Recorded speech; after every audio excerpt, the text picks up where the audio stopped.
Welcome back to Sojo. I appreciate everyone tuning in. It's been a lot of fun as these conversations continue to grow. We have different views, different mindsets, and different experiences from people who've gone really far in sports to maybe not reaching past the high school level, but still having different journeys, experiences with sports that hopefully we're all able to learn from and take some components to make ourselves better coaches, better individuals, better athletes, whatever it might be, and even our occupations. This week I had the opportunity to meet with Ashton, who's actually someone I've known for quite a long time. And I want to meet with Ashton because his background in sports is kind of diverse, and there wasn't necessarily something specific until high school when he was just running track and doing some cross country. But the big thing for him is he had some serious deterrents when he was younger that I think became something that stopped him from reaching his full potential, from him being able to go and excel, whether that be some of the coaching he received or their lack thereof in some of the different sports and things that he was participating in. And so I think it kind of changed his trajectory, his sports journey, and how he kind of viewed it. But it's cool to see how he's encapsulated those experiences and now is in the physical education world as a teacher and going and giving back to these younger athletes, these younger students in a positive way, taking some of the experiences he had to help uplift uplift these kids and drive them to the next place that they can go. So hope you guys enjoy. And without further ado, here's Ashton.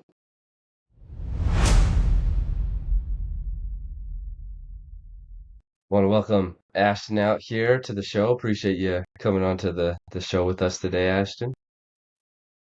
Thanks for having me. I'm excited. Yeah, yeah, no, it's definitely fun to have some more experiences on the show. People in different occupations, different fields, as we'll jump into that and let the people know. But kind of getting into this, talking about sports. I know you're at now, obviously being a teacher, and we'll get there. But who was it that really gave you your start in sports? Like, what was it that made you kind of dive into sports? Um, I would say I would go back to, just being a little kid and, watching the pros play all the sports. And I always like to run around and, as you know, we'd always play sports in the backyard and when we were kids. And um, it always just gripped me to, that's where I really found a lot of joy. Um, and that's how, I really became who I am today Yeah. from those little things. So playing sports backyard as a kid, did you have, older siblings or your parents that really kind of helped you find sports, or was it just something you kind of did on your own? Um, Probably, it started out, when you're little and your parents kind of sign you up for soccer and baseball and the basketball um and so they really got me into that. And my brother was always he was a big soccer player, and so he always would get me to go outside and play with him, or even if we didn't get along all the time, but that's okay. That's what a brother is. Getcha. So playing sports as a kid, as a youth, what sports did you play? Did you have something in particular that you started with, you really started practicing, or just Um, everything? Probably didn't until like, I don't know, fifth grade, sixth grade, when I started playing football. And um, I got on a pretty good team, with you and a bunch of other guys that we played with. And um, that's when I really wanted to make sure I wanted to be good. And so I really wanted to try to be the best at whatever I could do. Yeah. I also loved playing baseball. Baseball is always really fun. Um, just hitting the ball and being able to compete with other people. Yeah. So Yeah. No, I got you. I got you.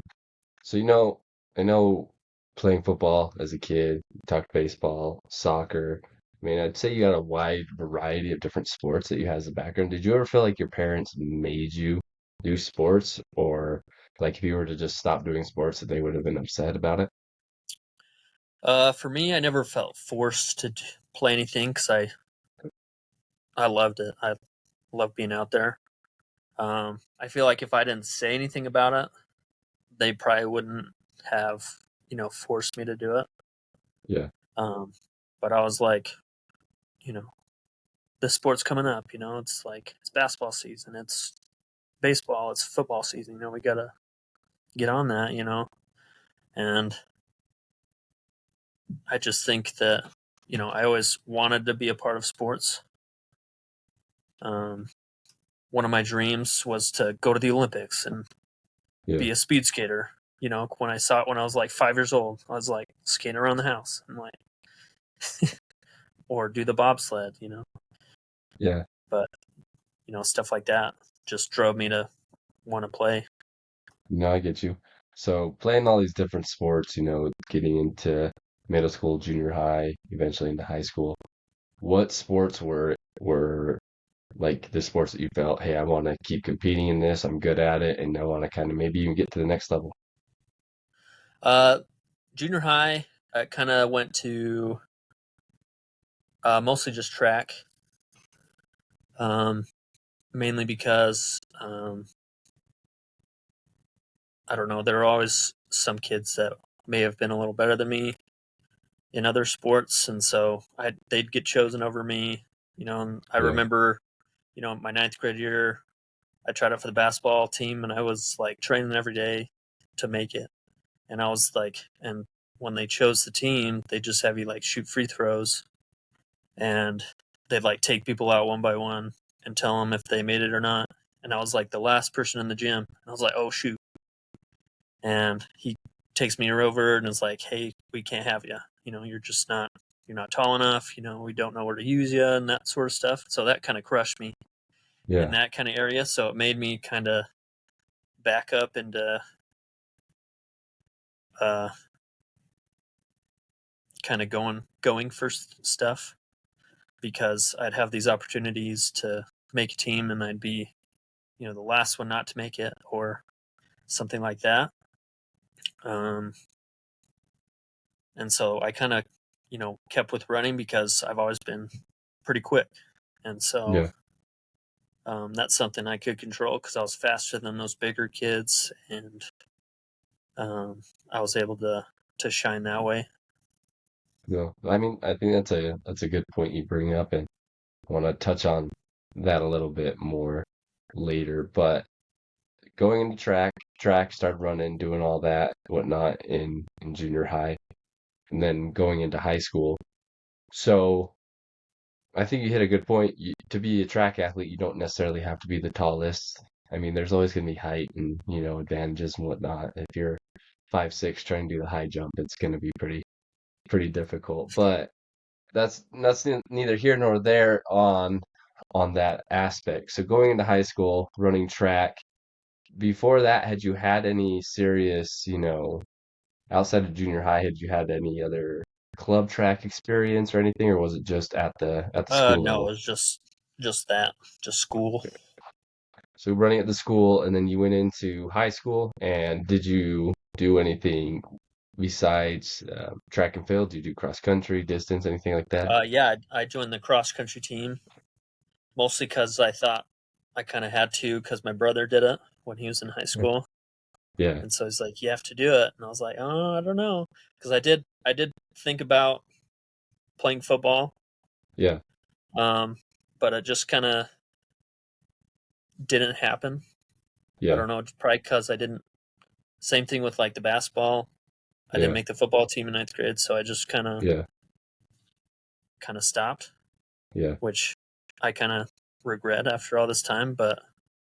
Um, but cross country was a blast. It was a lot of fun, and I made a lot of close friends through that. So,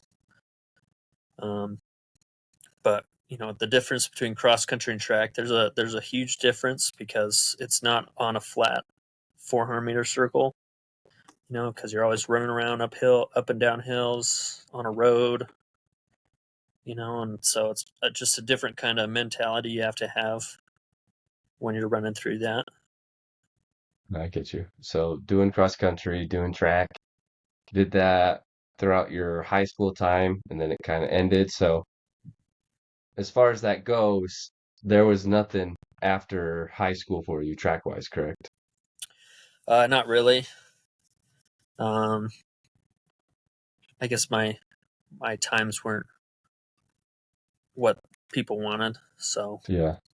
it kind of just fizzled out. And I love doing it. It was, I feel like if I had the proper training and where a coach would you know come up with specific things that you could get the times that you'd want to get. And that kind of what led me to be a coach, which we'll probably go over later. But yeah, so I just kind of went to school, did my thing. So how does that feel though? Kind of, I mean, as a little kid, obviously you're playing a bunch of different sports. Then you kind of it channels down to, hey, I'm just running track. Things that go my way, junior high, doing a little bit of cross country at high school, doing track as well through all my years. And then it kind of, to your point, you say it just fizzled out. Like it was just kind of done. Like, how did that feel to just in a sense know like sports were gone for you? Uh, for a little while, it felt like something was missing. Yeah, Um, just because I'd wake up and I wouldn't have like a practice to go to, or that's usually where I'd go.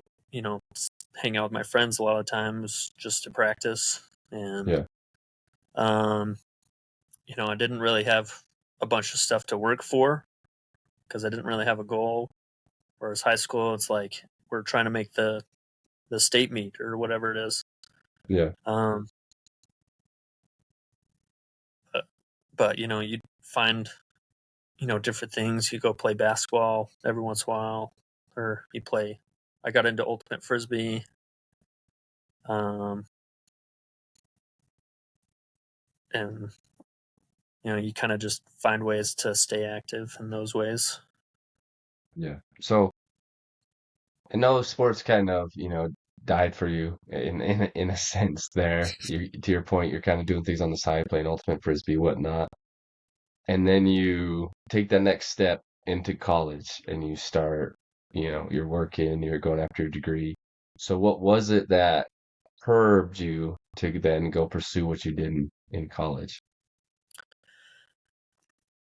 Um, so in college, I started out as I wanted to go into medicine, and um, I did a bunch of these different classes, and I one of the things that led me to thinking about going into physical education was um, one of the classes I didn't do very well in, and so I was like, oh shoot, I didn't really think about retaking it, so I thought, maybe this isn't for me because it was like a really hard class. And um, so I was really started to think about things that I wanted to do or things that I like to do. Yeah, And at the time, I was, um, really into going to the gym and lifting and getting really strong. And I was playing semi-pro football, and um, that kind of led me to thinking, I've really loved sports. I've loved sports my whole life, and I don't want to like get rid of those. yeah, So why not do something where I get to help other people to learn about these sports and be able to, know all the rules so they can, when they're grown up like me, and kind of sports ended for them, they can still find ways to be active and um, for, the rest of their lives. So, good. No. And so I know you went and got your degree then in physical education. went and got that. To your point, you said you started lifting, playing semi-pro football. So, like you still got back to that itch. You still started Yeah. doing something, that got back to what you enjoy doing, having fun doing that, which I think is a key concept because at times people look at sports as a, point A, point B type scenario.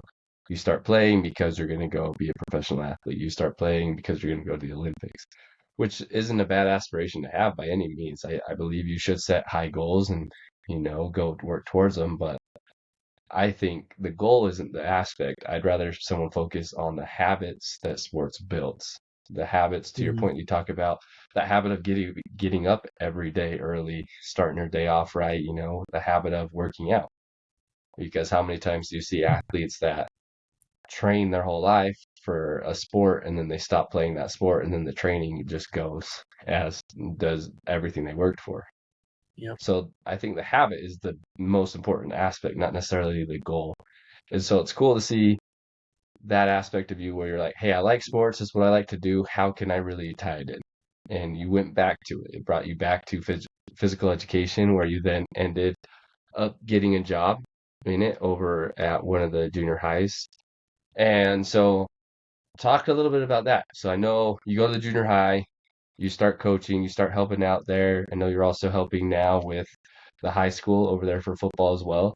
But taking your life experiences and what you went through, how does that influence what you do now as a coach? Um, I think what really helped me is to help me be more resilient. And with the kids I work with, resilience is pretty can be a pretty hard concept for them, because they think if one thing bad goes wrong, right, that's the end, right? I Yeah, should just give up. But so with my experience starting to coach there and teach there, it helped me to help them see that they can do hard things.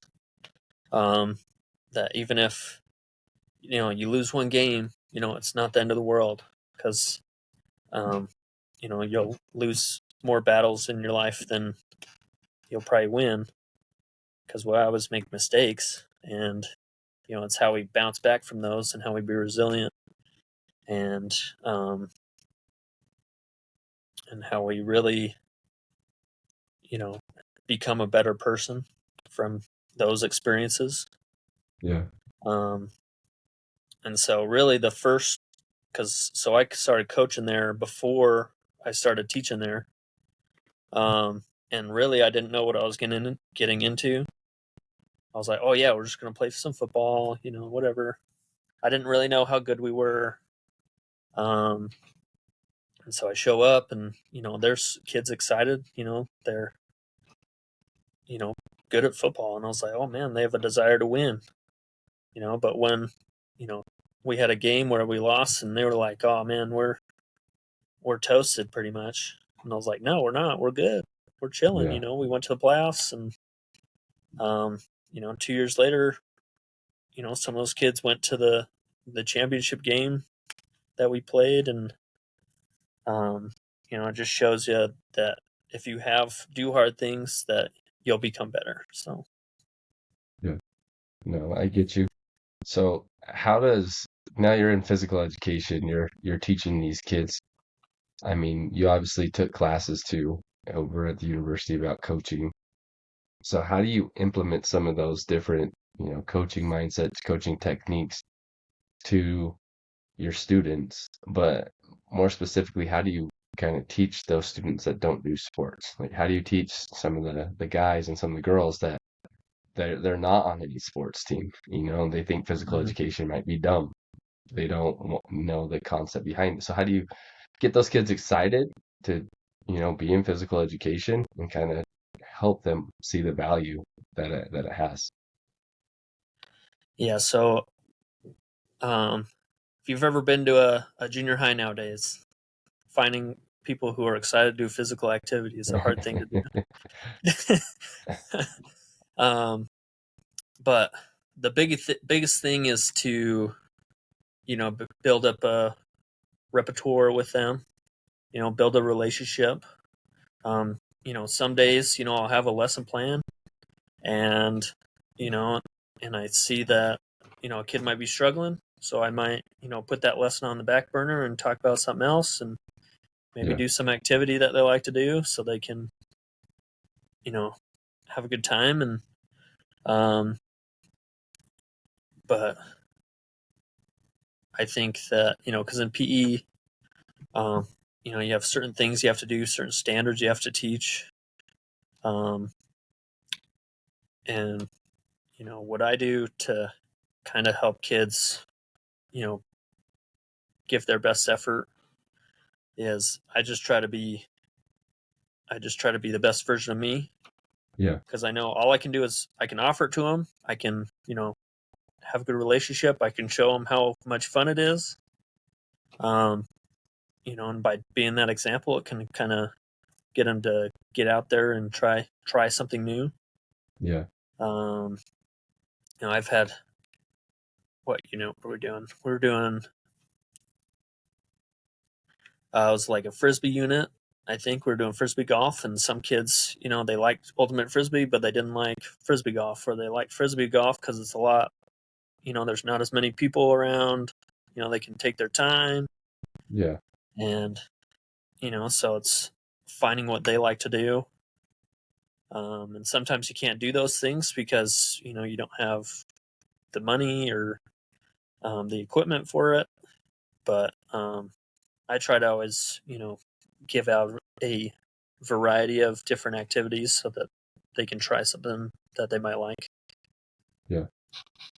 And I think that's cool to your point of trying a bunch of different activities. It's not forcing one specific thing on the students, because I'd say a lot of athletes, when you think back to your school days, PE for a lot of them was probably their favorite, subject, especially in Yeah. elementary.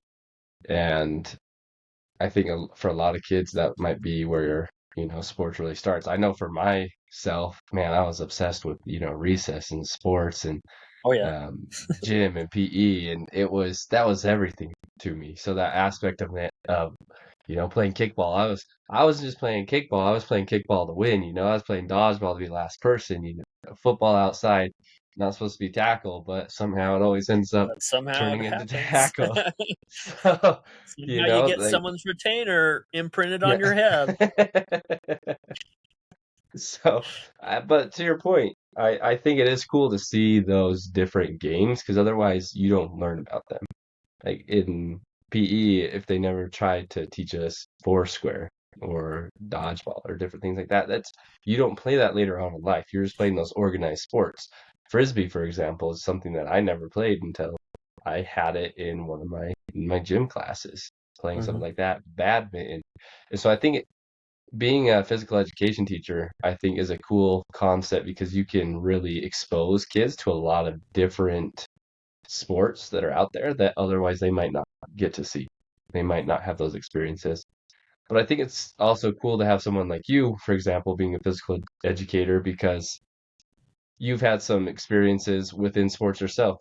Now you're back at the junior high, where I feel like things kind of went awry for you, where basketball was something you wanted to do, but you were too short. You were left off the team. You were kind of cut out of these situations, and it affects you mentally. Absolutely, it does, being told, hey, you're too short to compete. And then you start believing it and internalizing it. And so you don't want to keep pushing at it. I mean, you've tried your whole life for this, and now it's all of a sudden like, yeah, I am kind of the small kid. I'm not really built for this sport or this sport. And so then you start changing your life trajectory because of other people, because of what other coaches have told you. Right. So having those experiences, how do you change your approach to the athletes that you're currently helping now, like the athletes at the high school, but also at the level, your kids in your class? How do you change your approach so you're not leaving that type of impression on them? One thing I do is for track anyway. This last year, I had all my athletes that I coached. I had them write down a goal, that they wanted to do for that season. Yeah. Whether it was getting a certain time or they just wanted to be able to finish the race or whatever it is. I think one thing is knowing what their goals are so you can help them reach that, which I don't think a lot of coaches do. Like they kind of just say, here's the workout, go do it, and good luck, Yeah. Which is, I feel like, was my experience. But because of that, it helped me to kind of get to their level, be like, okay, this kind of the milestones we have to get before we can run this time, or this is how hard we have to work, and kind of just keeping them accountable at the same time, and just being a very positive force out there. Like, we had a kid, he actually he ended up winning the 100 meter in the district this year as an Yeah. 8th grader, which was crazy, Nice. which Nice. never happens. Yeah. And he comes up to me and he said, we were working on our block starts, and he says, I'm just going for, second or third, maybe fourth. And I was like, why? I was like, why do you got to limit yourself to be, down? Because because of the school we're at, people just say we're just Bell. Yeah. We're just that school who kind of struggles. And I was like, you know what? We're done with that kind of talk, staying away from negative comments. If we want to go accomplish something, we're going to go do it. Good. Okay. We're going to work at it and we're going to be positive. And he actually came up to me and was like, hey, thanks for telling me that after he won. And, which was pretty cool feeling to have.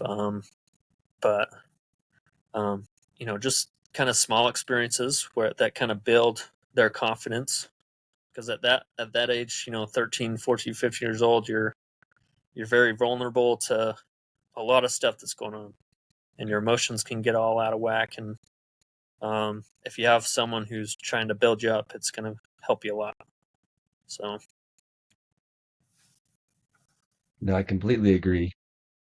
I mean, to the point you think about it, shoot, when you're middle school, junior high age kid, I mean, you're starting to figure out everything from, oh man, you start liking somebody to you're dealing with all your hormones, and then your body changing, and I mean, there's a million things going on.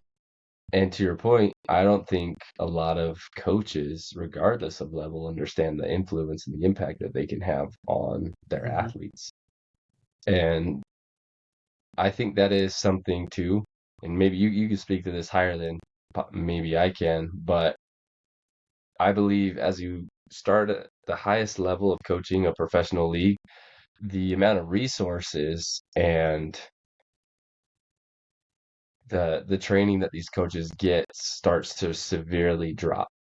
So you go from a collegiate, professional to a collegiate to high school coaches, and then I really think it drops off substantially as far as how much, you're not even talking about the game aspects of it, but just being a coach and understanding how to coach an athlete, how to, inspire athlete, how to get the best out of your athlete, how to set standards for a program, how to build culture. All these different components, I don't believe are passed down to that level, especially to your point when you're talking about at such a young age, you're setting the basis for which athletes can excel later on in their life.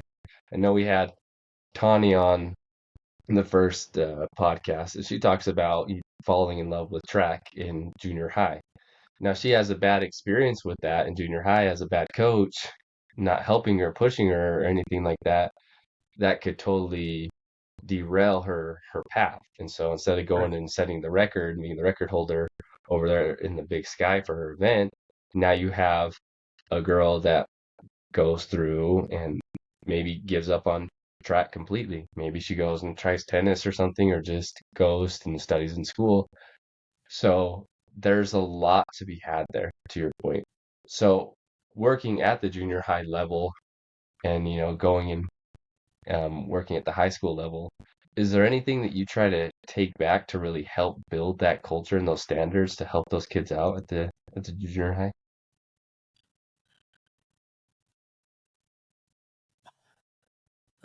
I think just the determination aspect, because there's a lot of kids who they'll start to play sport and then they'll quit like their junior senior year, Yeah. because some whatever reason it is, um, which is something we're dealing with at the high school I'm coaching at right now. Like we have a couple kids who just decided that they were done playing football. Like Yeah. I don't know what their reason was, um, but there's a phrase I like to use is driven excellence. Um, I like that word because you're not always just you might have one goal that you get to, and what do you do after that goal, right? You keep going, you find another one. But with driven excellence, you're always driving to be excellent at whatever you're doing. Okay, whether it's catching a ball, in the classroom, at home, when you're a parent later in your life, all those things can, if you're driving to be the best you can be, you're gonna, become excellent at that thing, Yeah. whatever it is.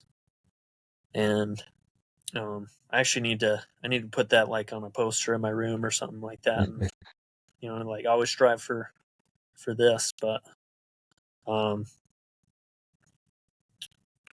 especially being able to coach kids I coached in junior high now at the high school, I see how they've changed, and I see how what I've said to them in the past might have affected them. Whether it's good or bad. Yeah. Um, but overall, I can go back to those things and be like, hey, remember this? We need to, if we want to be the best, we gotta up in this area or that area. So No, I think you bring up a good point there too that I hadn't thought about too much, but a lot of the times as a coach, I think the best coaches do, but I'd say a lot of coaches don't know or they don't see the effects of their coaching. And I think that's a big a big reason why they don't understand the reach or the breadth of their coaching with their athletes that they're working with. So with that, sorry, I'm still getting over my cold. With that, the aspect of your influence, talking on that, because to your point, you're a junior high, you see these kids, and now you get to see them at the high school level and see kind of the impact you had. A lot of times coaches don't see that. As a high school coach, your player goes to college and they compete, and you think, oh, they're a great athlete in college, so I was a good coach. right. And I think a lot of times people correlate good athletic performance or an athlete's career with their coach, but it's really a good athlete makes a coach look good. That's just it's the truth of the aspect there is if you have a lot of really good players, you can make a subpar coach look great. Mm-hmm. And I think when you're in situations where you're not having dominant players, where you have difficulties within a district, within the boundaries of the school, whatever it might be, that you're dealing with all those other problems and still trying to coach, that's when a real coach shows up. That's when a real coach shows their ability to adapt, to coach situationally. To your point, talking about school, if you understand that somebody's not feeling good, someone's down, maybe you change and you adapt your whole plan on that day to something else to target that individual to help them out. And I think that's a big aspect of sports and what it does. But going back to my point here, a lot of coaches don't see the influence that they have on coaching. They don't get to see what they've done with their athletes at the next level like you have on a couple of these kids, good or bad. But at the junior high, and I know you don't have this because it's always going to come down to money and whatnot, but what resources do you think would be valuable, or what would you, if you could pick something to have to help out the coaches at the junior high level, what would it be to help them be better coaches? Ooh, that's a good question. Just for like any sport I or mean, yeah, I think in overall? general, in this aspect, just in general, what can be done to help those coaches at the junior high level to be better, I to think help there'd these just kids? be more opportunities to learn, like clinic wise, or I know all these college coaches have good stuff to say, and or even I'd love to talk to like the track coach at the high school and see what she knows and how Yeah, it could help the athletes that I'm going to send up to her. yeah. And I think that would be the biggest thing. Is just knowing just more information on maybe your training methods or your um, maybe you need to start lifting some weights. Maybe learn stuff like that. Um, but I mean, we're not using our football field anymore, so a track would be nice too out there. That is true, and because I know the district, what they just did. So over in Weber County, it was different because for the longest time, as you know, they had football for the junior high because junior high is seventh through ninth grade. They had a football team. Now the district's gotten rid of that, where the ninth graders are now playing at the high school level. So they've moved on, which I think a lot of other programs already do, so it doesn't seem anything new to them. But making sure, to your point, that you have coaches that are able to coach them at those levels, getting the Hmm. professional development that these coaches need. I think you look at it in the education system, you go to certain seminars and stuff to be educated to continue that growth, but how often are coaches doing that? I think at the college level they are. I know college Oh coaches yeah, I've worked with that probably have all the traveled to time. other programs. Yeah, and they get to mingle and talk to other college coaches to get ideas and understand things better. And then some of the colleges will put on clinics where high school, junior high coaches can go and get some of that information. But to your point, it doesn't always correlate to what you're doing. When you have a staff of four coaches running your program, it's a little hard to do what a big P5 school is doing. Right. You can emulate some of those concepts like building team culture and that, which you should, but it's that development that you need. How can you help those younger coaches? And I think you bring up a good point. The high school's going and meeting with those junior highs, the middle schools in their district, saying, hey, this is what we're doing. This would be what would build a good base. So when they come up to our level, they already have these things learned, established, and we can help them to get to that next point instead of having things so staggered. Because if you can get all the kids on the same team elevated at the same level to then go up to the high school, I think that just puts you leaps and bounds ahead in the development there at the high school. And then the high school Yeah. appreciates that too. So I do think it's just that physical development taking time, just professional development, I guess, taking time to meet with the coaches, like you said, Yep. track coach, meeting with them, going over things, having practices, understanding why they're doing this, because there's a lot of teachers, and I know you're there, that it's just a volunteer thing. You volunteer to go and I'm gonna be the basketball coach, or I'm gonna be the track coach, and sometimes they have no idea what they're doing at Right. all, and they're just taking a stab at it. But to your point, they have such an impact. So we're just throwing random people out there to coach up these athletes without them having any idea of what they're doing, without Hmm. having any background in the sport, perhaps, or in how they can really influence and help those athletes out. So I think that's a good point that you bring up. All right, so we kind of know your story, Ashton. Playing a lot of sports as a kid, running track, and going then, lifting, playing semi-pro ball, and then getting to be a physical educator, working now as a coach with athletes and whatnot.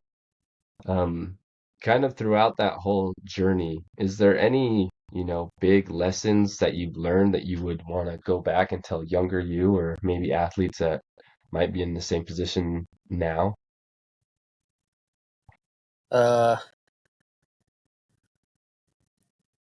if I went back and told me, it would be you need to work harder, um, or you need to let's see. I don't know. That's a hard question. What to tell myself? um, you could just always, look to be better, because I think when I was younger, I was more negative. Like if I did bad, that was like if I had a bad race, so that was the end of the world. I was like, I won't get better, or you kind of plateau at a time, and you're like, I'm never going to get past this time, Yeah. kind of deal. Um, or I tell them to make a goal. Probably that's probably the biggest thing. Make a goal, Yeah. and stick to it. Don't let other people get in the way, kind of deal.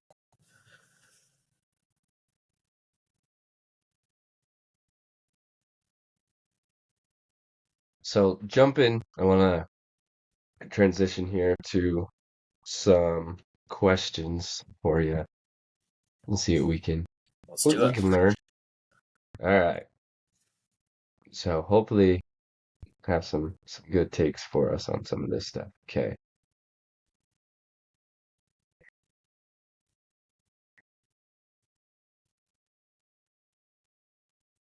All right. So what stereotype would you like to debunk about athletes? That they're not always full of themselves. Very usually see them as these, kind of prideful people. Yeah. But if we go back to, that kid who won the 100 meter, he's a very humble kid. He didn't know he was going to win, so it was like, um, while there are some who can fit that mold of I'm the best, kind of deal, and no one's better than me. Yeah. I would say that a lot of athletes are kind of insecure and not as confident as you think they are.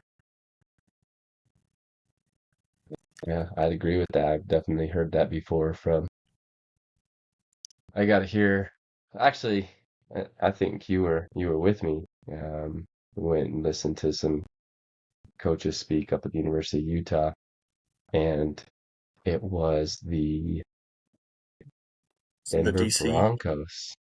the Denver Yeah, it was Bronco guy. Yeah, yeah, yeah. um, Denver Broncos new. Let me look this up so I don't misquote his name. Uh,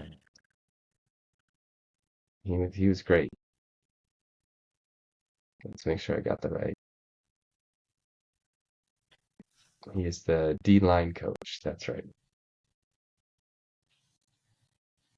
But when I look up his name, so he talked about to your point there. Uh, Sometimes you'd be shocked that athletes not having as much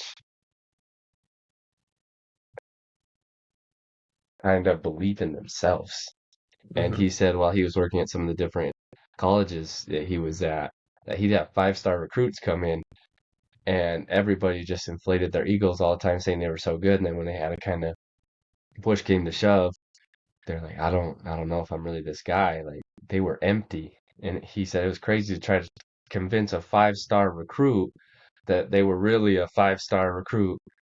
Right. And it wasn't just, a title or something, but they had that caliber to be that type of an athlete. And he felt he was doing more for his five stars to try to encourage them and push them Hmm. than, other athletes that they were recruiting. And I think that's to that point, you kind of have a chip on your shoulder if you're a two-star, no star, if we want to talk recruiting purposes and going in, like you're competing, you're trying to go there, and then you're a five-star, you just kind of walk in and you're just like, I've been doing this, but you don't really believe in yourself to a point in some scenarios. I'm not saying that's all five stars. So if anyone hears that, I mean, athletes are all going to vary and be different. But Jamar Kane, Hmm. the new D line coach over there for the Broncos, and yeah, he had some really good stuff to say on that topic that you just talked about. So I think that was a good thing to point out. Okay, how do you think sports can contribute to social change or community development? Social change. Um, think I have to go back to when we had junior high football.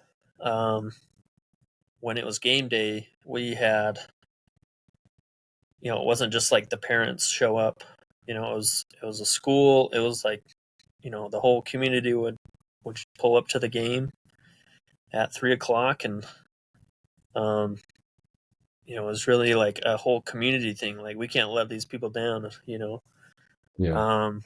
But I think the way we change that is, or like make it better, is to involve the community with the sport, like with our you have them do service, or out in the community, where they people can see your team and how you're building them to be better people, and or you have them do certain fundraisers. Like this week, our team's doing like a golf tournament type deal as their fundraiser, and that'll get a lot of people out there. um, and then socially, it'll you know it always comes from the person, right? It's what kind of person are you? Are you someone who's gonna judge other people? Because I see a lot of that in sports. You see one kid drops the ball, oh no, he can't catch, right? Instant judge. I'm like, that's not a job as a coach. You can't just say you can't coach. You got to go coach him how to catch, and how to do what he needs to do. But if you hear a coach talking bad about somebody, then at some point you're going to hear the players start talking about that kid, and it won't help them developmentally. It won't help your team. It won't, because your team's only as strong as your weakest link. It's and if that's the coach, man, you're in trouble, right? Um, but I think I'm pretty strong. If I'm ever lucky enough to be a head coach at a high school, it'll be, I'd make sure my team's out there doing a lot of service, doing Yeah. out there in community, showing, helping them out and doing whatever we need to do. So, And I like that you brought up service and kind of how that ties in building with the community. And I think a great coach example of that is Larry Gelwicks. If anyone doesn't know that name, that's the legendary Highland rugby football coach. And he was definitely dedicated to, that was one of his fundamental pillars, was service in the community. Because to your point, it ties you into the community. The community appreciates when these same athletes that they're seeing on the field getting a lot of publicity are the same people that are going out and helping build up their own community, giving service, helping people around.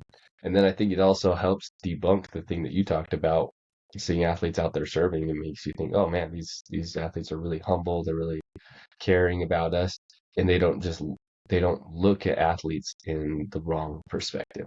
They're not looking at athletes as just a person on the field, but as a whole, the whole character behind them, which is our big focus here anyways at Sojo. Is it's not just the athlete, it's the journey, it's all the things that happen outside off the field that builds to the performance and what happens on the field. So I think that's a great point. It's a really good tie-in. So let me ask you one more here. How has sport helped you handle pressure and maintain focus in your everyday life? um, I would have to go back to, it just made me more resilient. Um, because I have two little girls, and they like to run around and be crazy, and you can't, as a dad, you're trying to, let's do this, but they sometimes you just need to play, and they might not do what you want to do, so you got to be a little resilient to making those decisions. And it's definitely helped me professionally as a teacher. Um, when kids are giving you attitude, or you're trying to teach a certain subject, and no one's really wanted to listen. You Hmm. gotta be resilient. You gotta, just keep on going. Or, if a kid doesn't like your lesson for one day, it's like, okay, whatever, but that's the probably the biggest word is resilient from sports that I can think of. Yeah, no, I like it. I like it. Well, Ashton, I definitely appreciate you coming on and sharing some of your experiences, your, education and everything that you kind of Sure thing. been through with sports. Um, I appreciate just kind of you being out there helping out, being in physical education, teaching and kind of setting up the next generation of kids too, and being a influence on them to be better and enjoy sports and kind of the journey that it can put you on to help some of these kids not give up as easy and just kind of fall on the wayside, but to kind of build them up and keep them on the path and help them out so they can see, they can become resilient to your point in their different challenges and avenues. And I want to give a personal shout out to Ashton here too, because I know, and I don't want to bring it up earlier, but I saw him. He's repping the brand on the show. I know he Got got an rep. order put in, Here you go. got that sojo. So I appreciate It's you comfy. supporting us. I appreciate the support. I really do. So anybody else, just remember you can jump on our website, livesojo.com, help support us, kind of get some merch, but really just kind of share the message with other people out there. So appreciate you guys. Thanks so much for everything that you do. And don't forget, Live Sojo.